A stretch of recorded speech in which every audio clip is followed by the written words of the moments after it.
শ্রীভূমি পুলিশের নিষ্ক্রিয়তার কারণে এখন শুধুমাত্র সাধারণ মানুষ নয়, রাজনৈতিক নেতাদের ঘরবাড়িও নিরাপদ নয়। রাতে জেলা বিজেপির প্রাক্তন সভাপতির বাড়িতে চোরের তাণ্ডব। এখন কেবল সাধারণ জনগণ নয়, রাজনৈতিক নেতাদের বাড়িতেও নিশি কুটুম্বের চলছে অভিযান। শ্রীভূমি জেলা বিজেপির প্রাক্তন সভাপতি সুব্রত ভট্টাচার্যের বাড়িতে চুরিকাণ্ড সংঘটিত হয়েছে। সাধারণ মানুষের পাশাপাশি এখন নেতারাও চোরের হাত থেকে নিরাপদ নন। শহর জুড়ে নিশি কুটুম্বের উৎপাতের বিরুদ্ধে শ্রীভূমি পুলিশ প্রশাসন বারবার ব্যর্থ হয়েছে। ঘন ঘন চুরির ঘটনায় অতিষ্ঠ হয়ে উঠেছে শহরবাসী। এইবার সরকার পক্ষের জেলার এক জ্যেষ্ঠ নেতার বাড়িতেই চোরের লুটপাট। রবিবার রাতে জেলা বিজেপির প্রাক্তন সভাপতি সুব্রত ভট্টাচার্যের বাড়িতে চোরের সাফাই অভিযান চলে।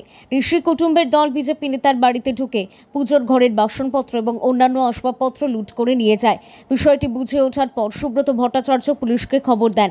তারপরই সদর থানা থেকে পুলিশের একটি দল এবং জেলার অতিরিক্ত পুলিশ সুপার ঘটনাস্থলে উপস্থিত হন। পুলিশ ইতিমধ্যেই তদন্ত শুরু করেছে। ব্যুরো রিপোর্ট, নিউজ অবিকল।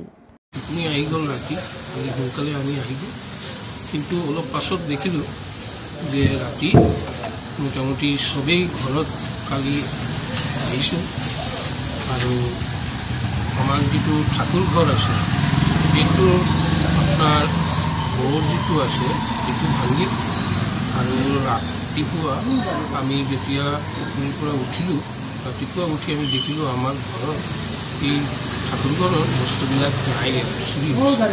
তো আমিতো ৰাস্তা ওচৰতেই থাকোঁ, মেইন ৰোডৰ লগত। তো আমাৰ ইয়াত ওচৰত থানাও আছে আৰু চহৰৰ আমি থাকোঁ, চহৰৰ ব্যস্ততম এলেকা আমাৰ। তো ইয়াতো এনেকুৱা ঘটনা হৈ আছে, তো এইটো অলপ দুখ লগা কথা।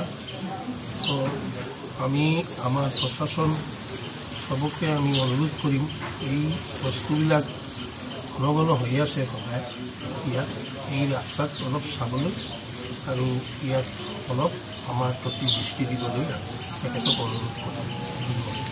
এইটোতো তেখেতৰ ডিউটি, যাতে আমাৰ ৰাস্তাৰ মানুহ জিলা মানে এই এলেকাৰ মানুহ যাতে শান্তিভাৱে থাকিব পাৰে, শান্তিতে থাকিব পাৰে, সেইটো তেখেতৰ দেখাৰ কথা। কিন্তু তেখেতৰ ডিউটিটো কিমান কৰি আছে আমি বুজি নাপাওঁ।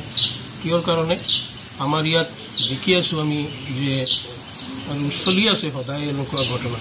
সেইটোতেই অনুমান কৰা যায় তেখেতৰ ডিউটিটো ঠিক ঠাক কৰিব পৰা নাই, সেইটোৱে কথা।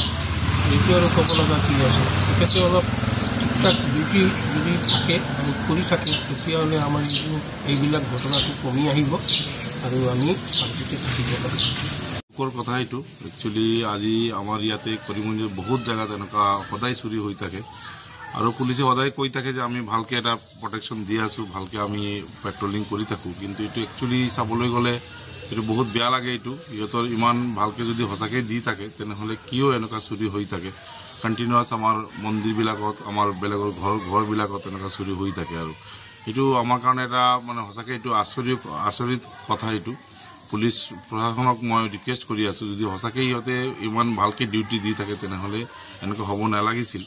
আৰু আজি এনেকুৱা বিজেপিৰ এক্স প্ৰেচিডেণ্ট, ডিষ্ট্ৰিক্ট এক্স প্ৰেচিডেণ্টৰ ঘৰত যদি এনেকুৱা এটা ঠাকুৰ ঘৰ যদি এনেকুৱা চুৰি হৈছে, তেনেহ'লে আমি সাধাৰণ ৰাইজে আমি কি কৰিম, কেনেকুৱা চিকিউৰিটি আছোঁ বুলি ভাবোঁ আমি।